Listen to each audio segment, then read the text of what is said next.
Hello! Welcome to Mr. Thing. Today we are going to be reading a story, but first up we are going to be reading the Bible, then we are going to be doing...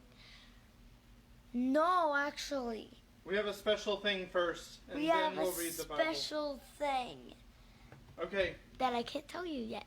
And then we'll read the Bible, and then we are going to be doing the synopsis with Kimberly, and then we are going to be reading the Two Towers, and I did not look over there, so... I hope you guys enjoy. Make sure to hit the like button, subscribe, hit the bell notifications of the video. And the person that is going to be doing the surprise thing is me. I'm not sure if I'm ready for this. Can they see you? Yes. Can you see me? Hi. Hi, two people. We have two people. Is Granny Bear there? Don't quit. Don't quit. Alright, so I am going to be doing Philippians, the first Philippians, first chapter. Chapter 1 of Philippians. Chapter 1, verse 2 through 5. I hope you enjoy.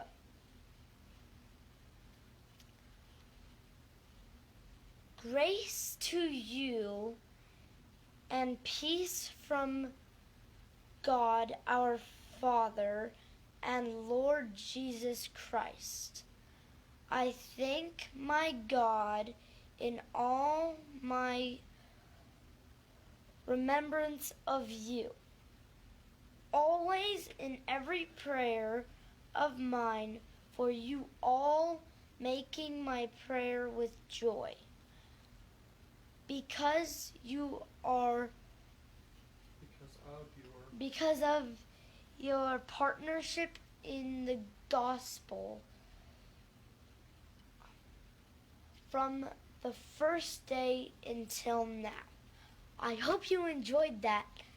Now we are going to be reading the Bible with my dad. Hi, Mom.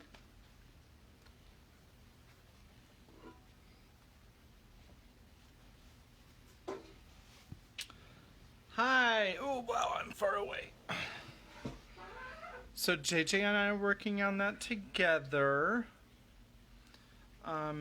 And hopefully our plan is to memorize more of it and be a little more fluid. This is the first day that we started, so not too bad. Granny Bear says, wow, great job, JJ. All right, so we're on 2 Samuel chapter 3. This is the English Standard Version. Let me begin. There was a long war between the house of Saul and the house of David, and David grew stronger and stronger, while the house of Saul became weaker and weaker. And sons were born to David at Hebron. His firstborn was Amnon of Ahinoam of Jezreel, and his second Shiliab of Abigail, the widow of Nabal in Carmel. And the third, Absalom, the son of Maachah, the daughter of Talmai, king of Geshur. And the fourth, Adonijah, the son of Haggith. And the fifth, Shephatiah, the son of Abital. And the sixth, Ithream of Eglah, David's wife. These were born to David in Hebron. While there was war between the house of Saul and the house of David, Abner was making himself strong in the house of Saul. Now Saul had a concubine whose name was Rizpah, the daughter of Aiah. And Ishbosheth said to Abner, "Why have you gone in to my father's concubine?" Then Abner was very angry over the words of Ishbosheth and said, "Am I a dog's head of Judah? To this day I keep showing steadfast love to the house of Saul your father, to his brothers, and to his friends, and have not given you into the hand of David. And yet you charge me today with a fault concerning a woman. God do so to Abner, and more also, if I do not accomplish for David what the Lord has sworn to him, to transfer the kingdom from the house of Saul and set up the throne of David over Israel and over Judah, from Dan to Beersheba." And Ishbosheth could not answer Abner another word, because he feared him. And Abner sent messengers to David on his behalf, saying, "To whom does the land belong? Make your covenant with me, and behold, my hand shall be with you to bring over all Israel to you." And he said, Good, I will make a covenant with you, but one thing I require of you, that is, you shall see my face. That is, you shall not see my face, unless you first bring Michal, Saul's daughter, when you come to see my face. Then David sent messengers to Ishbosheth, Saul's son, saying, Give me my wife Michal, for whom I paid the bridal price of 100 foreskins of the Philistines. And Ishbosheth sent and took her from the husband of Paltiel, the son of Laish. But her husband went with her, weeping after her all the way to Bahurim. Then Abner said to him, Go, return. And he returned. And Abner conferred with the elders of Israel, saying, For some time past you have been seeking David as king over you. Now then, bring it about, for the Lord has promised David, saying, By the hand of my servant David I will save my people Israel from the hand of the Philistines, and from the hand of all their enemies. Abner also spoke to Benjamin, and then Abner went to tell David at Hebron all that Israel and the whole house of Benjamin thought good to do. When Abner came with 20 men to David at Hebron, David made a feast for Abner and the men who were with him. And Abner said to David, I will arise and go, and will gather all Israel to my lord the king, and that they may make a covenant with you, and that you may reign over all that your heart desires. So David sent Abner away, and he went in peace. Just then the servants of David arrived with Joab from a raid, bringing much spoil with them. But Abner was not with David at Hebron, for he had sent him away, and he had gone in peace. When Joab and all the army that was with him came, it was told Joab, Abner the son of Ner came to the king, and he has let him go, and he has gone in peace. Then Joab went to the king and said, What have you done? Behold, Abner came to you. Why is it that you have sent him away so that he has gone?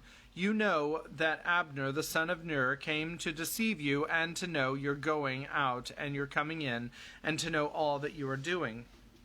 When Joab came out from David's presence, he sent messengers after Abner, and they brought him back from the cistern of Sirah.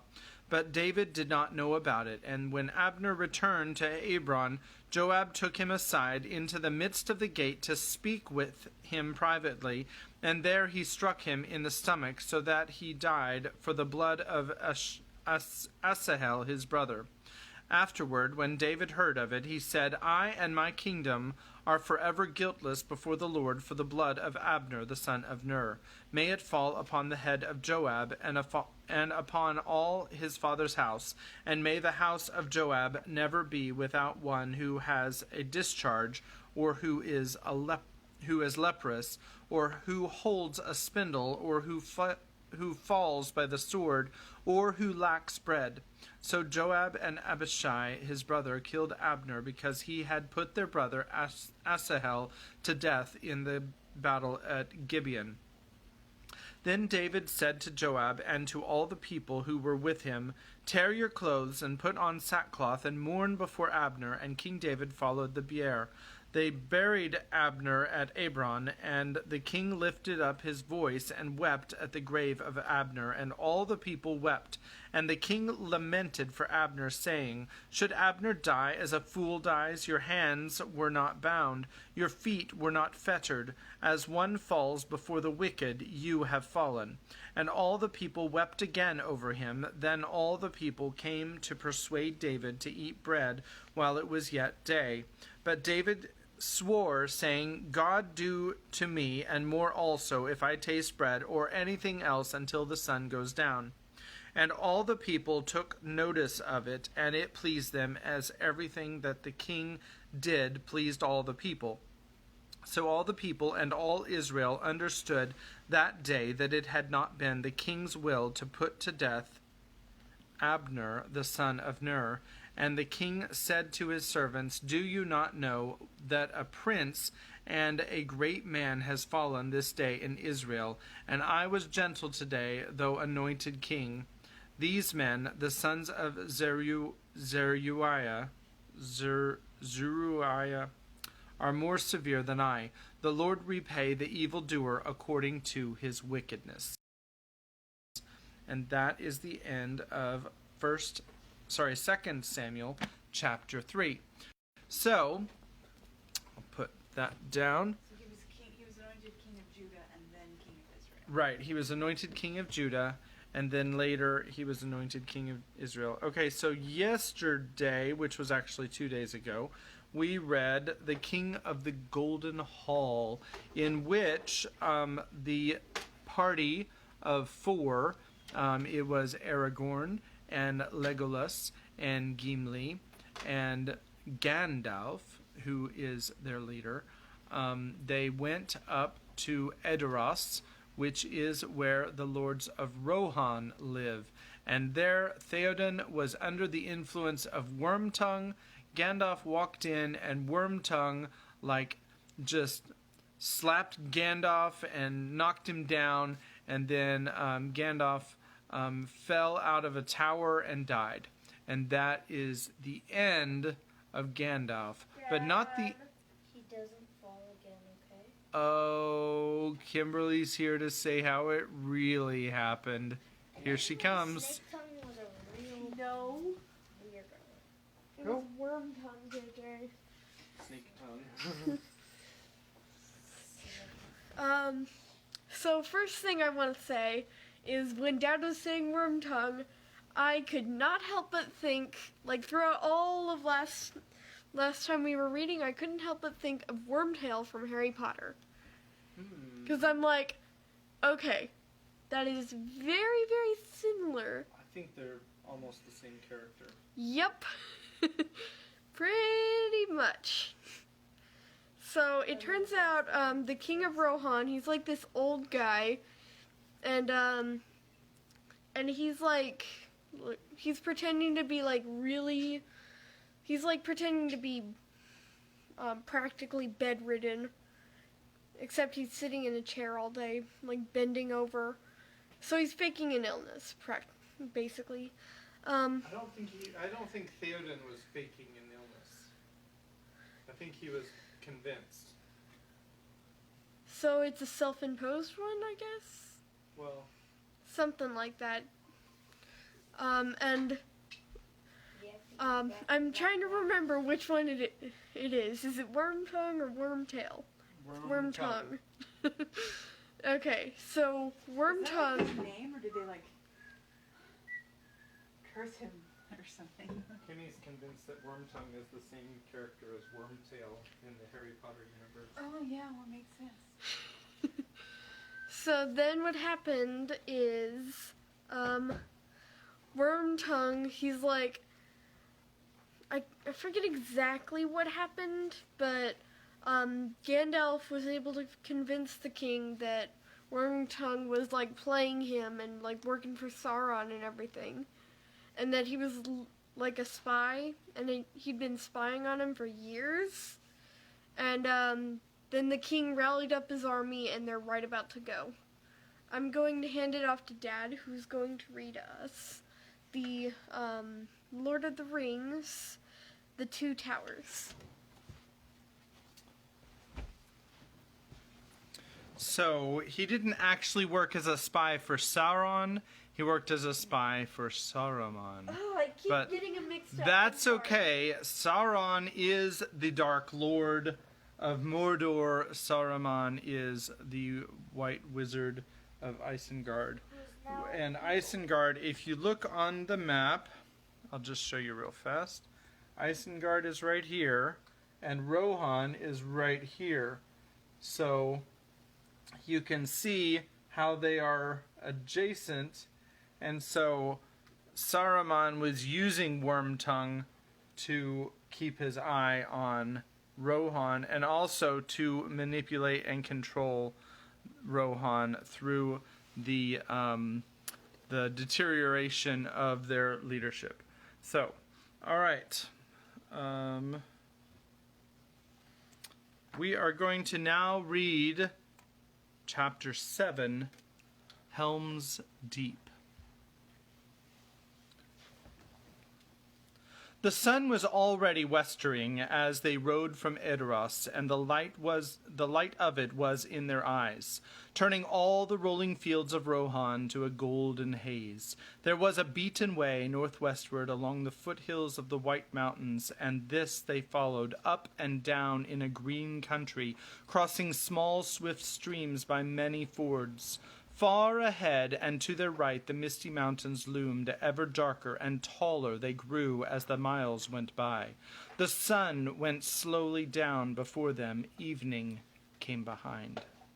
The host rode on. Need drove them. Fearing to come too late, they rode with all the speed they could, pausing seldom. Swift and enduring were the steeds of Rohan, but there were many leagues to go.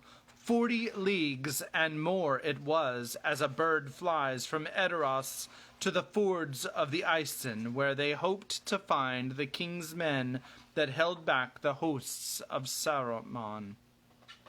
Night closed about them. At last they halted to make their camp.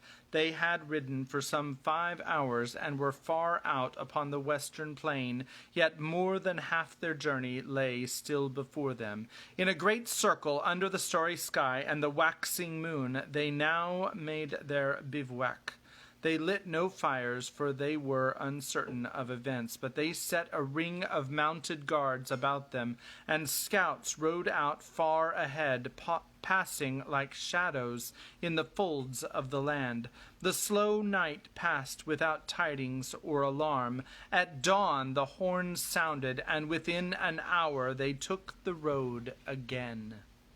There were no clouds overhead yet, but the heaviness was in the air. A heaviness was in the air. It was hot for the season of the year. The rising sun was hazy, and behind it, following it slowly up the sky, there was a growing darkness as of a great storm moving out of the east. And away in the northwest there seemed to be another darkness brooding about the feet of the misty mountains, a shadow that crept down slowly from the wizard's veil. Gandalf dropped back to where Legolas rode beside Éomer. "You have the keen eyes of the fair kindred, Legolas," he said, "and they can tell a sparrow from a finch a league off. Tell me, can you see anything away yonder toward Isengard?" "Many miles lie between," said Legolas, gazing thither and shading his eyes with his long hand. "I can see darkness. There are shapes moving in it, great shapes far away upon the bank of a river. But what they are I cannot tell. It is not mist or cloud that defeats my eyes. There is a veiling shadow that some power lays upon the land, and it marches slowly downstream. It is as if the twilight under endless trees were flowing downwards from the hills." "And behind us comes the very storm of Mordor," said Gandalf. "It will be a black night." As the second day of their riding drew on, the heaviness in the air increased. In the afternoon the dark clouds began to overtake them, a somber canopy with great billowing edges flecked from the dazzling light. The sun went down, blood-red in a smoking haze. The spears of the riders were tipped with fire as the last shafts of light kindled the steep faces of the peaks of Thryhirn. Now very near they stood on the northernmost arm of the White Mountains, 3 jagged horns staring at the sunset. In the last red glow, men in the vanguard saw a black speck, a horseman riding back toward them. They halted, awaiting him. He came, a weary man with dinted helm and cloven shield. Slowly he climbed from his horse and stood there while gasping. At length he spoke. "Is Éomer here?" he asked. "You come at last, but too late, and with too little strength.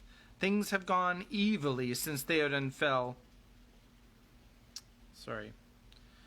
"We were driven back yesterday over the Isen with great loss. Many perished at the crossing. Then at night fresh forces came over the river against our camp. All Isengard must be emptied, and Saruman has armed the wild hillmen and herdfolk of Dunland beyond the rivers, and these also he loosed upon us. We were overmastered, the shield wall was broken. Erkenbrand of Westerfold has drawn off those men he could gather toward his fastness in Helm's Deep. The rest are scattered. Where is Eomer? Tell him there is no hope ahead. He should return to Edoras before the wolves of Isengard come there. Theoden had sat silent, hidden from the man's sight behind his guards. Now he urged his horse forward. Come, stand before me, Ciorl? I don't know. He said, I am here. The last host of the Erlingos has ridden forth. It will not return without battle. The man's face lighted with joy and wonder. He drew himself up. Then he knelt, offering his notched sword to the king. Command me, Lord, he cried, and pardon me. You thought I remained in Meduseld, bent like an old tree under winter's snow. So it was when you rode to war, but a west wind has shaken the boughs, said Theoden. Give this man a fresh horse. Let us ride to help Erkenbrand. While Theoden was speaking, Gandalf rode a short way ahead, and he sat there alone, gazing north to Isengard and west to the setting sun. Now he came back. Ride, Theoden, he said. Ride to Helm's Deep. Do not go to the fords of Isen, and do not tarry in the plain. I must leave you for a while. Shadowfax must bear me now on a swift errand. Turning to Aragorn and Eomer, the men of the king's household, he cried, Keep well the Lord of the Mark till I return. Await me at Helm's Gate. Farewell. He spoke a word to Shadowfax, and like an arrow from the bow, the great horse sprang away. Even as they looked, he was gone. A flash of silver in the sunset, a wind over the grass, a shadow that fled and passed from sight. Snowmane snorted and reared, eager to follow, but only a swift bird on the wing could have overtaken him. What does that mean? Said one of the guard to Amma. That Gandalf Graham has need of haste, answered Amma. Ever he goes and comes unlooked for. Wormtongue were here, he would not find it hard to explain. Were he here, would not find it hard to explain, said the other. True enough, said Amma, but for myself I will wait till I see Gandalf again. Maybe you will wait long, said the other. The host turned away now from the road to the fords of Isen and bent their course southward.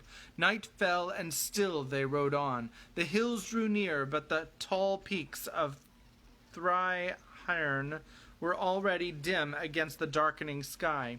Still, some miles away, on the far side of the Westerfold Vale, lay a green combe, a great bay in the mountains, out of which a gorge opened in the hills. Men of that land called it Helm's Deep, after a hero of old wars who had made his refuge there. Ever steeper and narrower it wound inward from the north under the shadow of the Thryhirn,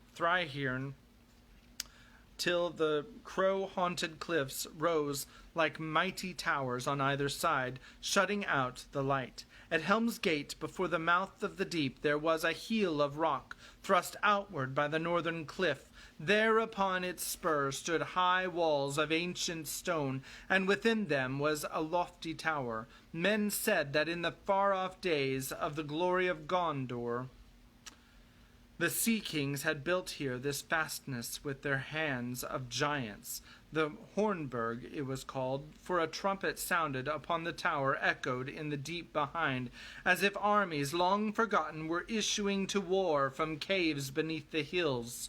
A wall, too, the men of old had made from the Hornburg to the southern cliff, barring the entrance to the gorge. Beneath it, by a wide culvert, the deepening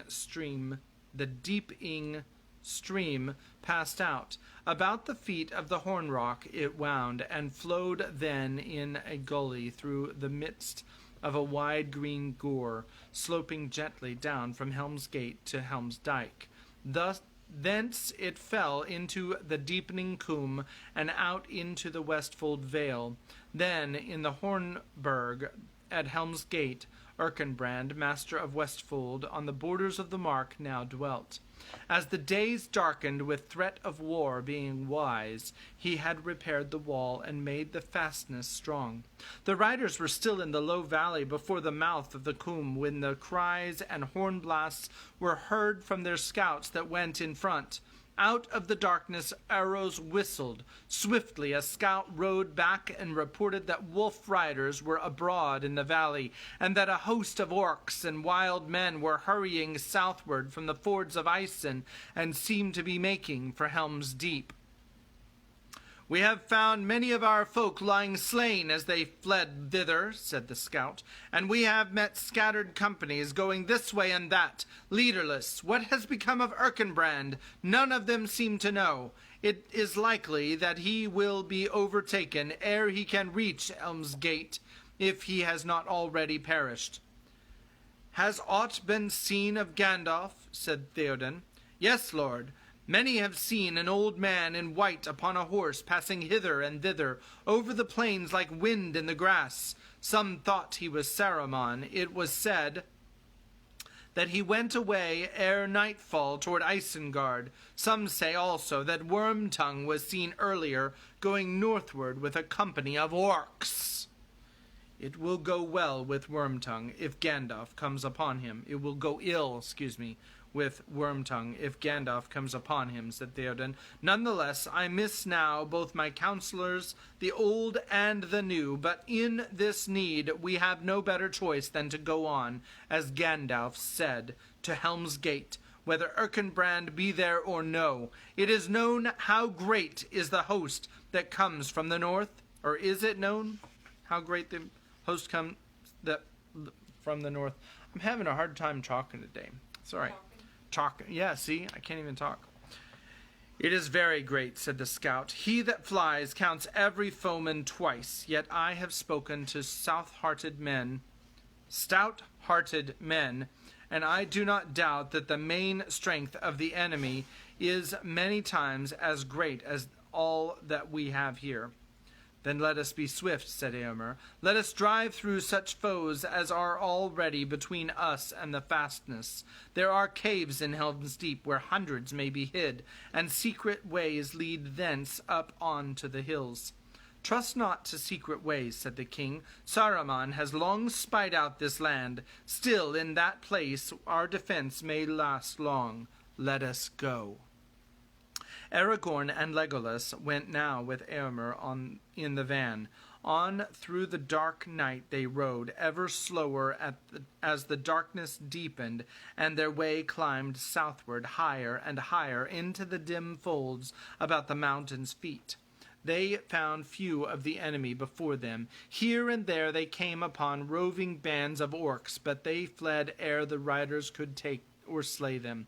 It will not be long, I fear, said Eomer, ere the coming of the king's host will be known to the leader of our enemies, Saruman, or whatever captain he has sent forth. The rumor of war grew behind them. Now they could hear, borne over the dark, the sound of harsh singing. They had climbed far up into the deeping combe when they looked back. Then they saw torches, countless points of fiery light upon the black fields behind, scattered like red flowers or winding up from the lowlands in long flickering lines. Here and there a larger blaze leapt up. It is a great host that follows us hard, said Aragorn. They bring fire, said Theoden, and they are burning as they come, rick, cot, and tree. This was a rich vale, and had many homesteads. Alas for my folk! Would that day was here, and we might ride down upon them like a storm out of the mountains, said Aragorn. It grieves me to fly before them. We need not fly much further, said Eomer. Not far ahead now lies Helm's Dyke, an ancient trench and rampart scored across the combe, 2 furlongs below Helm's Gate. There we can turn and give battle. "Nay, we are too few to defend the dike," said Theoden. "It is a mile long or more, and the breach in it is wide." "And at the breach our rear guard must stand if we are pressed," said Eomer. There was neither star nor moon when the riders came to the breach in the dike, when the stream from above passed out, and the road beside it ran down from the Hornburg. The rampart loomed suddenly before them, a high shadow beyond a dark pit. As they rode up, a sentinel challenged them. "The Lord of the Mark rides to Helm's Gate," Eomer answered. "I, Eomer, son of Eomen, speak." "This is good tidings beyond hope," said the sentinel. "Hasten, the enemy is on your heels." The host passed through the breach and halted on the sloping sward above. They now learned to their joy that Erkenbrand had left many men to hold Helm's Gate, and more had since escaped thither. "Maybe we have 1,000 fit to fight on foot," said Gamling, an old man, the leader of those that watched the dike. "But most of them have seen too many winters, as I have, or too few, as my son's son here. What news of Erkenbrand? Word came yesterday that he was retreating hither with all that is left of the best riders of the Westfold, but he has not come." "I fear that he will not come now," said Eomer. "Our scouts have gained no news of him, and the enemy fills all the valley behind us." "I would that he had escaped," said Theoden. "He was a mighty man. In him lived again the valor of Helm the Hammerhand. But we cannot await him here. We must draw all our forces now behind the walls. Are you well stored? We bring little provision, for we rode forth to open battle, not to a siege." Behind us, in the caves and the deep, are 3 parts of the folk of Westfold, old and young, children and women, said Gamling. "But great store of food and many beasts and their fodder have also been gathered there." "That is well," said Eomer. "They are burning or despoiling all that is left in the vale. If they come to bargain for our goods at Helm's Gate, they will pay a high price," said Gamling. The king and his riders passed on. Before the causeway that crossed the stream they dismounted. In a long file they led their horses up the ramp and passed within the gates of the Hornburg. There they were welcomed again with joy and renewed hope, for now there were men enough to man both the burg and the barrier wall. Quickly Eomer set his men in readiness. The king and his men of the household were in the Hornburg, and there also were many of the Westfold men. But on the deeping wall and its tower, and behind it, Eomer arrayed most of the strength that he had, for here the defense seemed more doubtful, if the assault were determined and in great force. The horses were led far up the deep under such guard as could be spared. The deeping wall was 20 feet high, and so thick that 4 men could walk abreast along the top, sheltered by a parapet over which only a tall man could look. Here and there were clefts in the stone through which men could shoot. This battlement could be reached by a stair running down from the door in the outer court of the Hornburg. 3 flights of steps led also up to the wall from the deep behind, but in front it was smooth, and the great stones of it were set with such skill that no foothold could be found at their joints, and at the top they hung over like a sea-delved cliff. Gimli stood leaning against the breastwork upon the wall. Legolas sat above the parapet, fingering his bow and peering out into the gloom. "This is more to my liking," said the dwarf, stamping on the stones. "Ever my heart rises as we draw near the mountains. There is a good rock here. This country has tough bones. I felt them in my feet as we came up from the dike. Give me a year and 100 of my kin, and I would make this place that armies would break upon like water." I'm not sure what that means. "I do not doubt it," said Legolas, "but you are a dwarf, and dwarfs are strange folk. I do not like this place, and shall like it no more by light of day. But you comfort me, Gimli, and I am glad to have you standing nigh with your stout legs and your hard axe. I wish there were more of your kin among us, but even more would I give for 100 good archers of Mirkwood. We shall need them. The Rohirrim have good bowmen after their fashion, but there are too few here, too few." "It is dark for archery," said Gimli. "Indeed, it is time for sleep. Sleep! I feel the need of it, as never I thought any dwarf could. Riding is tiring work, yet my axe is restless in my hand. Give me a row of orc necks and room to swing, and all the weariness will fall from me." A slow time passed. Far down in the valley, scattered fires still burned. The hosts of Isengard were advancing in silence now. Their torches could be seen winding up the coombe in many lines. Suddenly, from the dike, yells and screams, and the fierce battle cries of men broke out.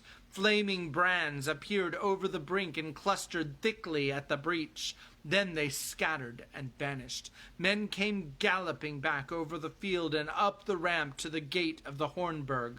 The rear guard of the Westfolders, had been driven in. "The enemy is at hand," they said. "We loosed every arrow that we had and filled the dike with orcs, but it will not halt them long. Already they are scaling the bank at many points, thick as marching ants, but we have taught them not to carry torches."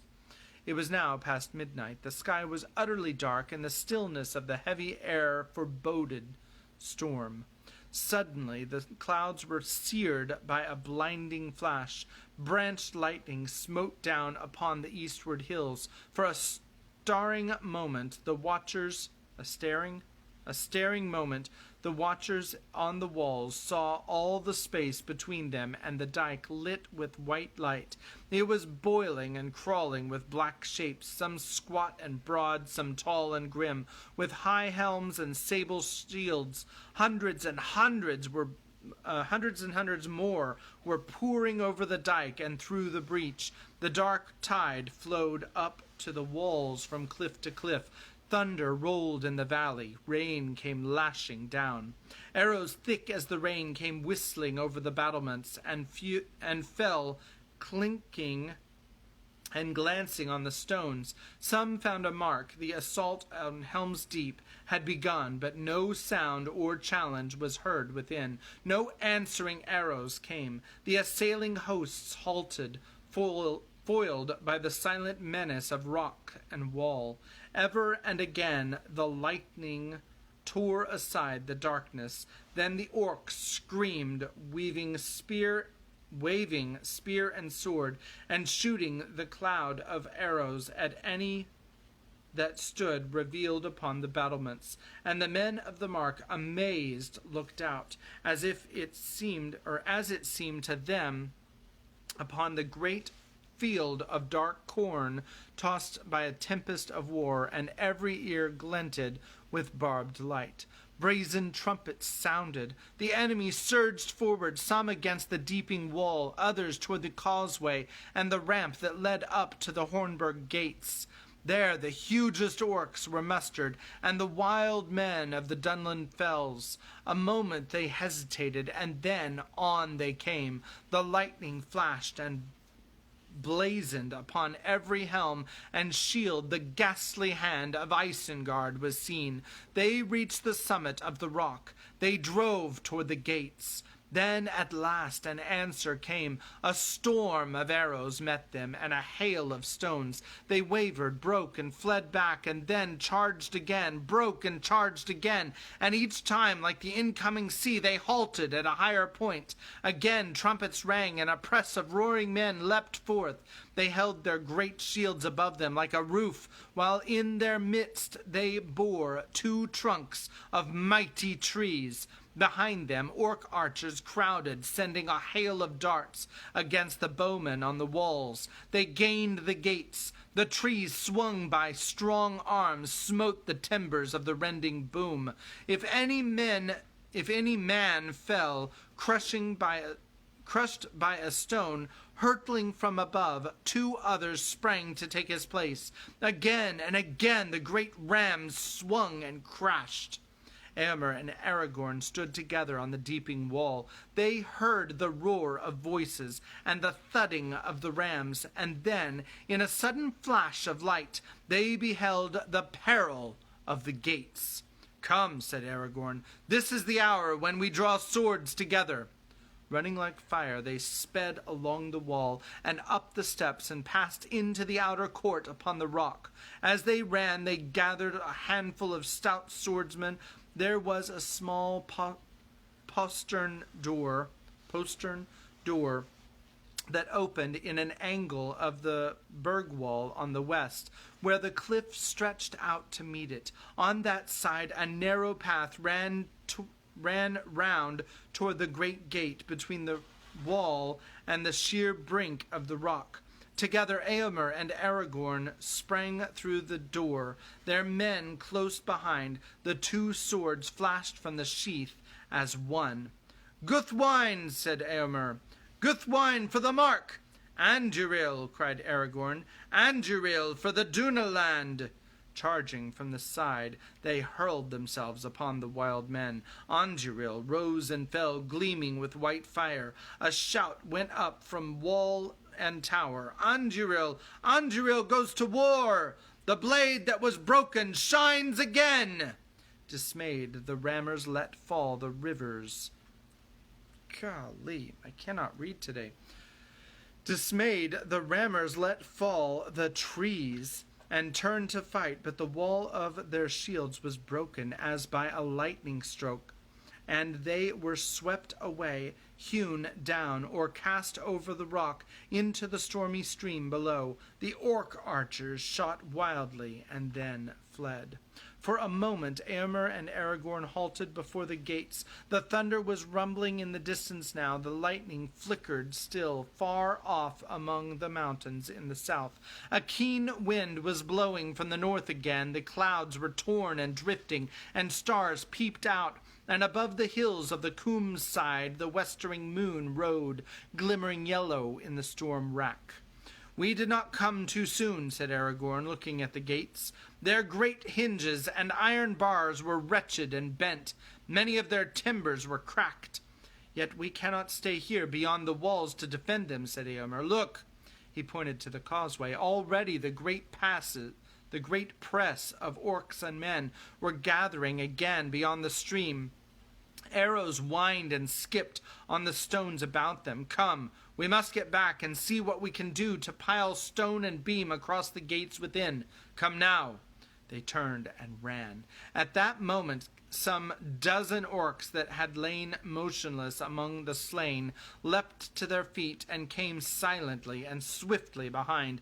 2 flung themselves to the ground at Éomer's heels, tripped him, and in a moment they were on top of him. But a small dark figure that none had observed sprang out of the shadows and gave a hoarse shout.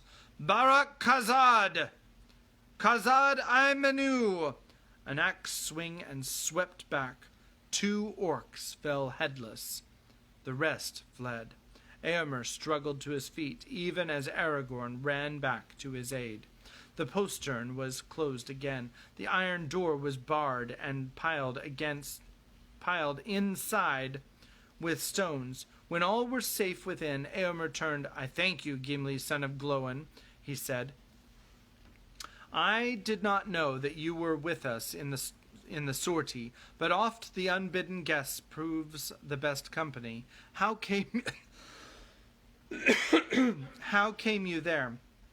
"I followed you to shake off sleep," said Gimli, "but I looked on the hillmen, and they seemed overlarge for me, so I sat beside a stone to see your sword play. I shall not find it easy to repay you, said Eomer. There may be many a chance ere the night is over, laughed the dwarf, but I am content. Till now I have hewn naught but wood since I left Moria. 2, said Gimli, patting his axe. He had returned to his place on the wall. 2, said Legolas. I have done better, though now I must grope for spent arrows. All mine are gone, yet I make my tale 20 at the least. But that is only a few leaves in a forest. The sky now was quickly clearing, and the sinking moon was shining brightly, but the light brought little hope to the riders of the mark. The enemy before them seemed to have gone rather than diminished, and still more were pressing up from the valley through the breach. The sortie upon the rock gained only a brief respite. The assault on the gates was redoubled. Against the deeping wall, the hosts of Isengard roared like a sea. Orcs and hillmen swarmed about its feet from end to end. Ropes with grappling hooks were hurled over the parapet faster than men could cut them or fling them back. Hundreds of long ladders were lifted up. Many were cast down in ruin, but many more replaced them, and orcs sprang up like apes in the dark forests of the south. Before the wall's foot, the dead and broken were piled like shingle in a storm. Ever higher rose the hideous mounds, and still the enemy came on. The men of Rohan grew weary. All the arrows were spent, and every shaft was shot. Their swords were notched, and their shields were riven. 3 times Aragorn and Eomer rallied them, and 3 times Anduril flamed in a desperate charge that drove the enemy from the wall. Then a clamor arose in the deep behind. Orcs had crept like rats through the culvert through which the stream flowed out. There they had gathered in the shadow of the cliffs until the assault above was hottest, and nearly all the men of the defense had rushed to the wall's top. Then they sprang out. Already some had passed into the jaws of the deep, and were among the horses, fighting with the guards. Down from the wall leapt Gimli with a fierce cry that echoed in the cliffs. "Khazad! Khazad!" He soon had work enough. "Oi! Oi!" he shouted. "The orcs are behind the wall! Oi! Come, Legolas! There are enough for us both! Khazad Amanu!" Gamling the Old looked down from the Hornburg, hearing the great voice of the dwarf above all the tumult. "The orcs are in the deep," he cried. "Helm! Helm! Forth, Helmingus!" he shouted as he leapt down the stair from the rock with many men of Westfold at his back. Their onset was fierce and sudden, and the orcs gave way before them. Ere long they were hemmed in the narrows of the gorge, and all were slain or driven shrieking into the chasm of the deep, to fall before guardians of the hidden caves. 21! cried Gimli. He hewed a 2-handed stroke and laid the last orc before his feet. "Now my count passes Master Legolas again!" "We must stop this rat hole," said Gamling. "Dwarves are said to be cunning folk with stone. Lend us your aid, master." "We do not shape stone with battle-axes nor with fingernails," said Gimli, "but I will help as I may." They gathered much small boulders and broken stones as they could find to hand, and under Gimli's direction the Westfold men blocked up the inner end of the culvert until only a narrow outlet remained. Then the deeping stream, swollen by the rain, turned and fretted in its choked path, and spread slowly in cold pools from cliff to cliff. "It will be drier above," said Gimli. "Come, Gamling, let us see how things go on the wall." He climbed up and found Legolas beside Aragorn and Eomer. The elf was whetting his long knife. There was for a while a lull in the assault, since the attempt to break in through the culvert had been foiled. 21, said Gimli.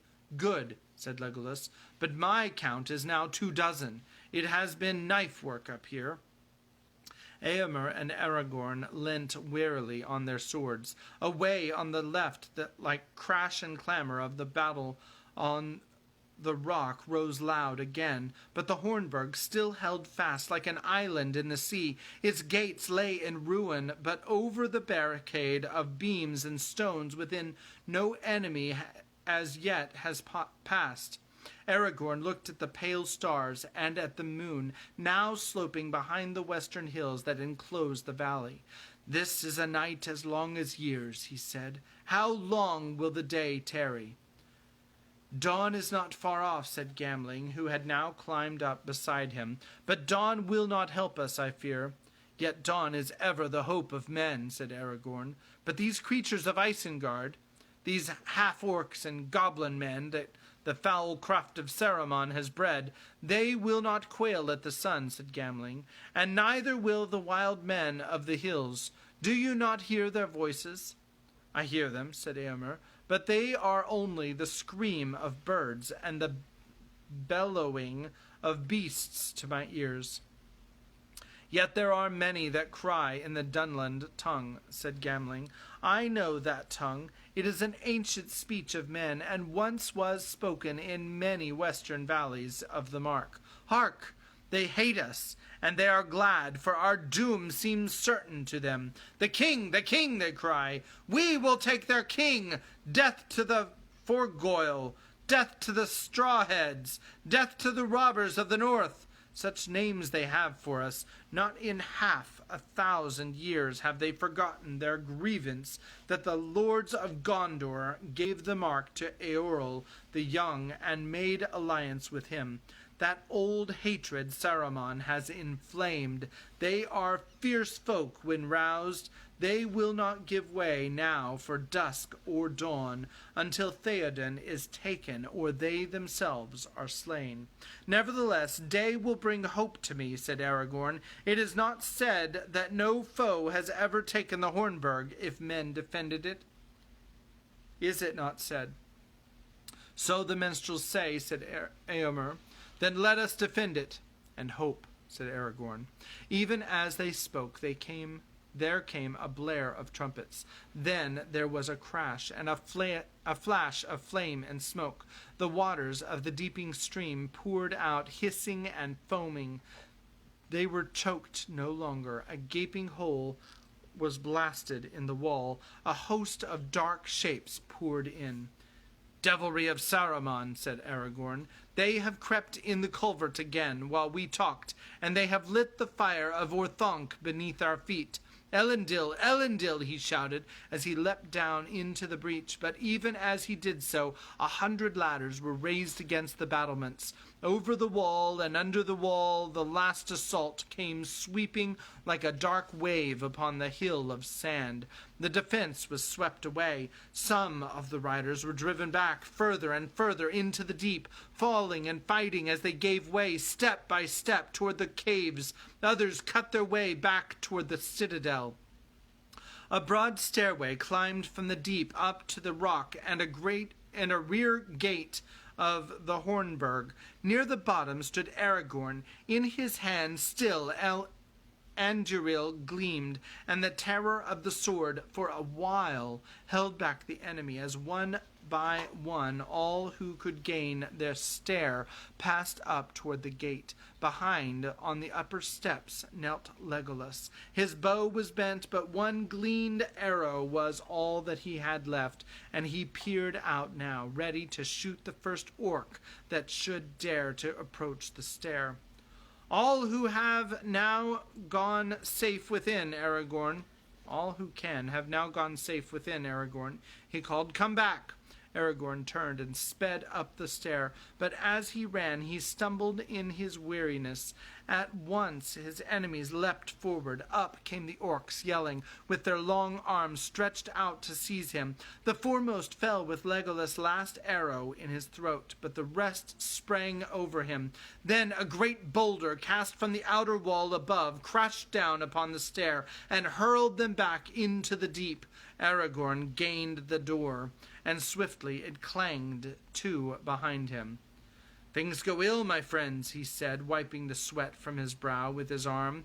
"Ill enough," said Legolas, "but not yet hopeless, while we have you with us. Where is Gimli?" I do not know, said Aragorn. I last saw him fighting on the ground behind the wall, but the enemy swept us apart. Alas, that is evil news, said Legolas. He is stout and strong, said Aragorn. Let us hope that he will escape back to the caves.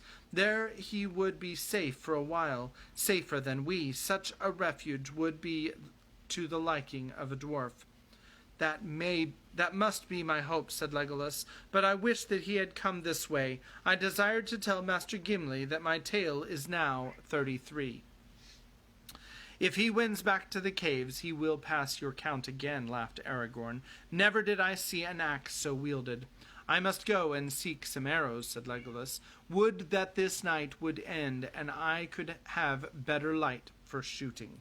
And here is a picture of the wall at Helm's Gate while they are breaching. You can see the ladders and just a swarm of orcs coming through the wall at Helm's Deep. There it is. All right. And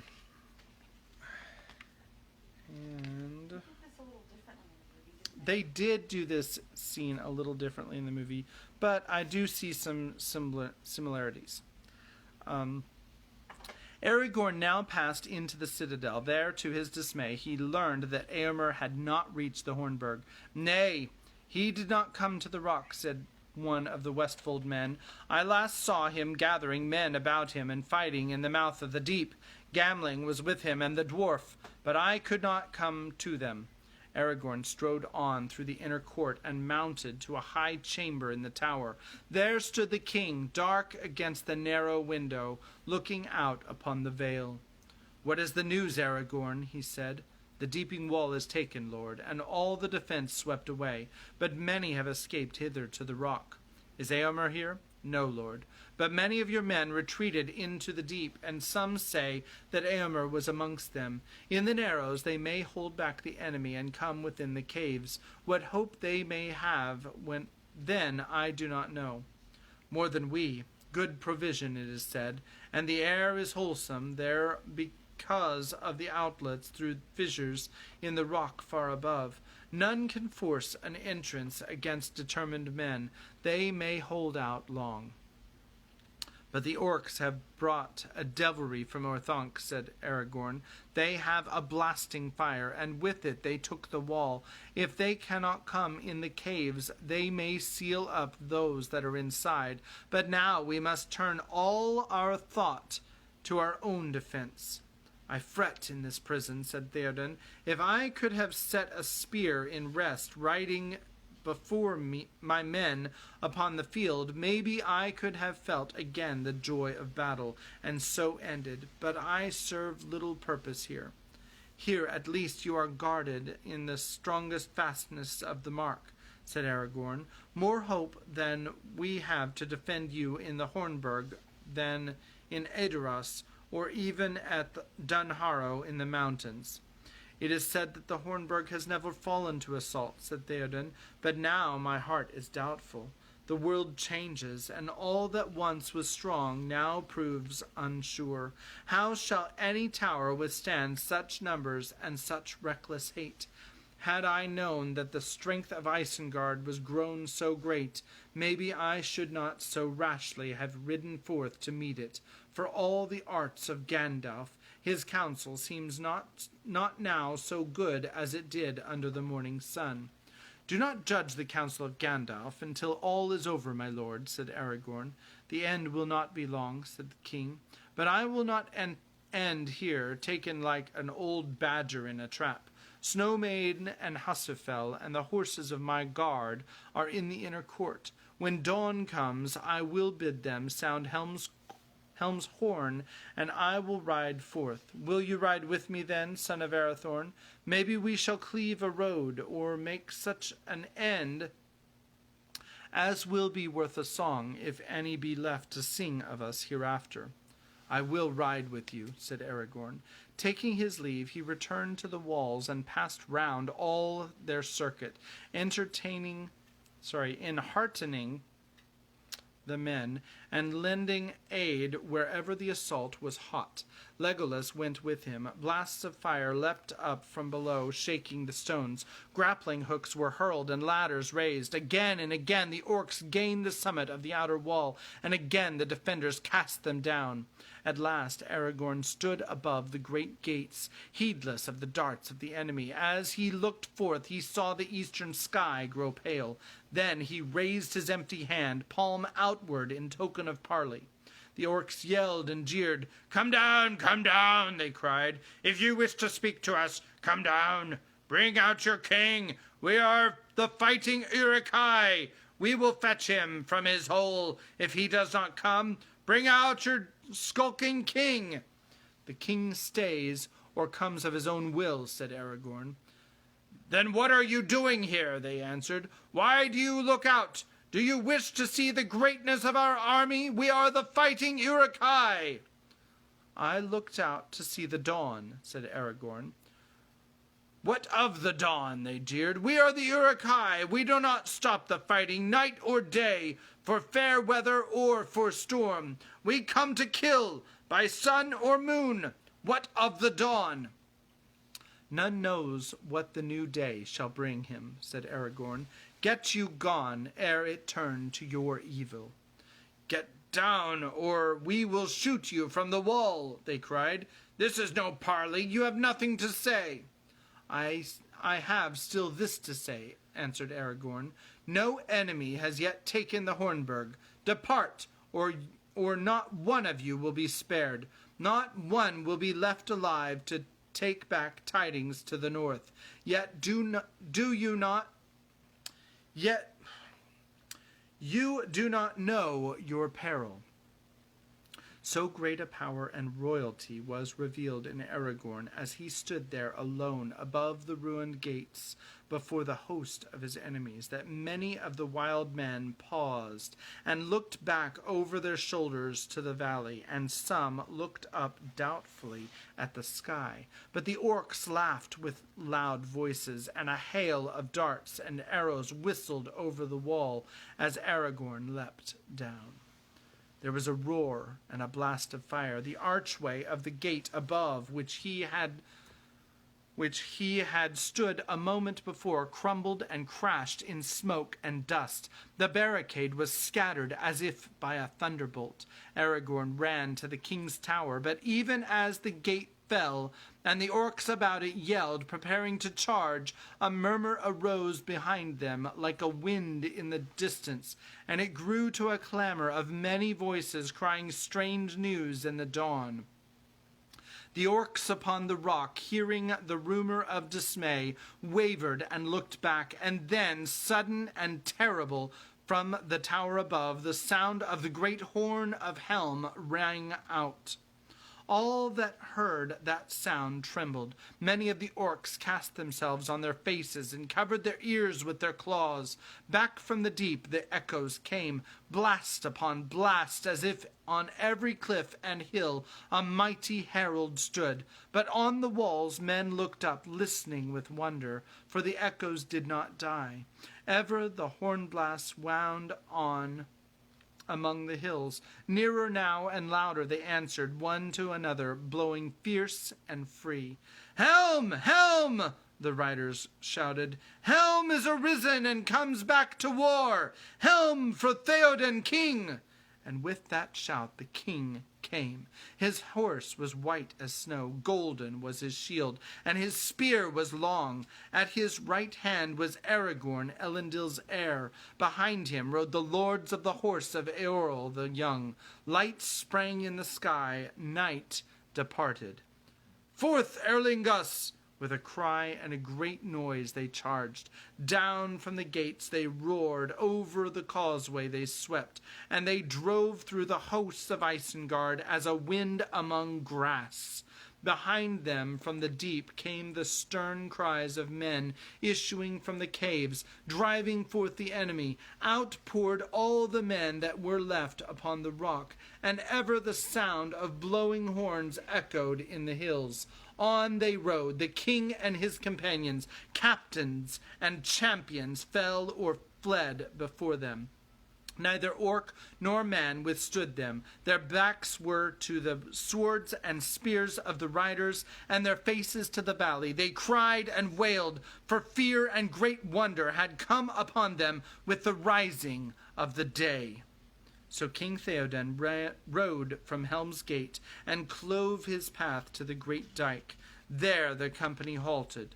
Light grew bright about them. Shafts of the sun flared above the eastern hills and glimmered on their spears. But they sat silent on their horses, and they gazed down upon the deeping coombe. The land had changed. Where before the green dale had lain, its grassy slopes lapping the ever-mounting hills, there now a forest loomed. Great trees, bare and silent, stood rank upon rank, with tangled bough and hoary head. Their twisted roots were buried in the long green grass. Darkness was under them. Between the dike and the eaves of the nameless wood, only 2 open furlongs lay.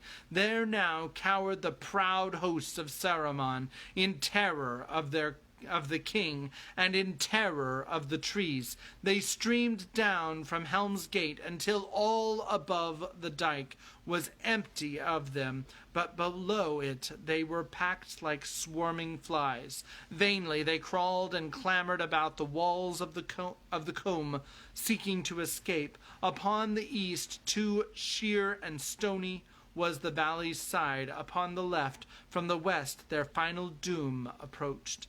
There suddenly upon a ridge appeared a rider, clad in white, shining in the rising sun. Over the lower hills the horns were sounding.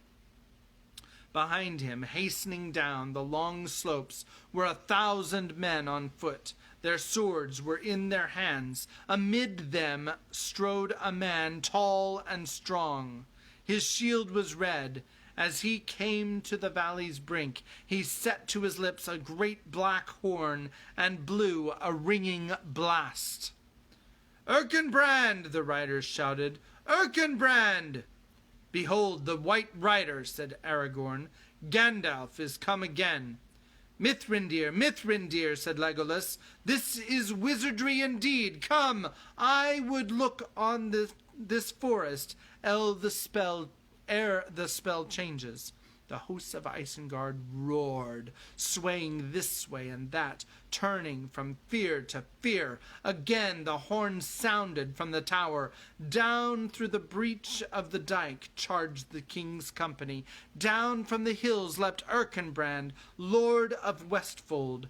Down swept Shadowfax like a deer that runs sure-footed in the mountains. The white rider was upon them, and the terror of his coming filled the enemy with madness. The wild men fell on their faces before him. The orcs reeled and screamed and cast aside both sword and spear. Like a black smoke driven by a mounting wind, they fled. Wailing, they passed under the waiting shadow of the trees, and from that shadow none ever came again. That is the end of chapter 7, Helm's Deep. And tomorrow, hopefully tomorrow, no, not likely tomorrow actually, because I have to work. Next time that we read, whenever that is, it might be Monday, we'll read chapter 8, The Road to Isengard, and the first word is so. And I hope that you are greatly enjoying the action-packed story. We have the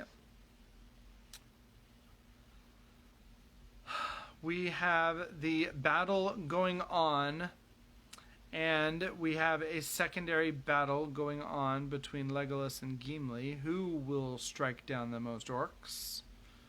And then we have the White Rider, and we have Theoden, and we have Aragorn, and off they go to Isengard.